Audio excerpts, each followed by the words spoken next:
దేవుని వాక్యము అసలు ఎందుకు వినాలి? ఎప్పుడైనా ఆలోచన చేశారా? మనం దేవుని వాక్యం ఎందుకు వినాలి? వింటే ఏమిటి ఉపయోగం అంటే, ఈ మాట నువ్వు ఒకసారి ఆలోచించగలిగితే ఈ వాక్యం ద్వారా నీకు జవాబును వస్తుంది. ప్రియులారా, ఈ మాట నువ్వు ఆలోచించగలిగితే నీ జీవితం బాగుపడుతుంది. దేవుని వాక్యము ఎందుకు వినాలంటే, ఈ వాక్యములో ప్రతి సంగతులు కనుక నువ్వు ఆలోచించగలిగితే నీ జీవితంలో నువ్వు ఎలా ఉండాలో నీకు అర్థమవుతుంది. ఈ మాట నువ్వు దేవుని వాక్యం వినగలిగితే నీ జీవితంలో ఎలా నడుచుకోవాలో నీకు అర్థంగా అవుతుంది.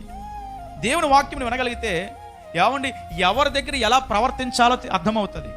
దేవుని వాక్యము నువ్వు వినగలిగితే కుటుంబంలో నీ బాధ్యతలు ఏంటో నీకు తెలియపరుస్తుంది. దేవుని వాక్యం వినగలిగితే నీ బిడ్డల పట్ల నువ్వు ఎలాగ వ్యవహరించాలో తెలుస్తుంది. దేవుని వాక్యం వింటే ఇదిగో దేవుని పట్ల, సమాజం పట్ల, సంఘం పట్ల, ప్రజల పట్ల, బంధువుల పట్ల, మిత్రుల పట్ల, కుటుంబీకుల పట్ల నువ్వు ఎలాగ ప్రవర్తించాలో ప్రతి విషయం కూడా దేవుని వాక్యం మనకు తెలియపరుస్తుంది.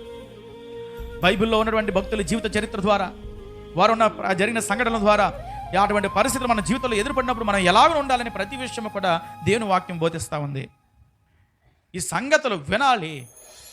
దేవుని వాక్యము పుట్టిన నాటి నుండి చచ్చిన వారి వరకు కూడా నువ్వు ఎలా ప్రవర్తించాలో, ఈ జీవితంలో ఎలా ఉండాలో, ఒక పిల్లవాడిలో ఎలా ఉంటాడు, పిల్లవాడి పరిస్థితి ఏమిటి, యవ్వన కాలంలో ఎలా ఉండాలి, నువ్వు ఒక నడు వయసుకు వచ్చిన ఎలా ఉండాలి, కుటుంబంలో నువ్వు ఒక ప్రాముఖ్యమైన పాత్ర పోషిస్తున్నాడు ఎలా ఉండాలి, ఒక యజమాని ఉన్నప్పుడు ఎలా ఉండాలి, తండ్రిగా ఉన్నప్పుడు ఎలా ఉండాలి, ఒక కుటుంబ పెద్దగా ఉన్నప్పుడు ఎలా ఉండాలి, ఒక తాతగా ఉన్నప్పుడు నువ్వు ఎలా ఉండాలి, ఒక మామగారిలా ఉన్నప్పుడు ఎలా ఉండాలి, ఒక అన్నలా ఉంటే నువ్వు ఎలా ఉండాలి, ఒక స్నేహితుడిగా ఉంటే నువ్వు ఎలా ఉండాలి, ఒక శత్రువుగా ఉన్న సమయంలో నువ్వు ఎలా ఉండాలి అనే విషయాన్ని చెప్పాడు. అందుకే దేవుడు శత్రువుని ఉంటే కనుక నీ శత్రువును ద్వేషింపక ప్రేమించు అని దేవుడు చెప్తున్నాడు.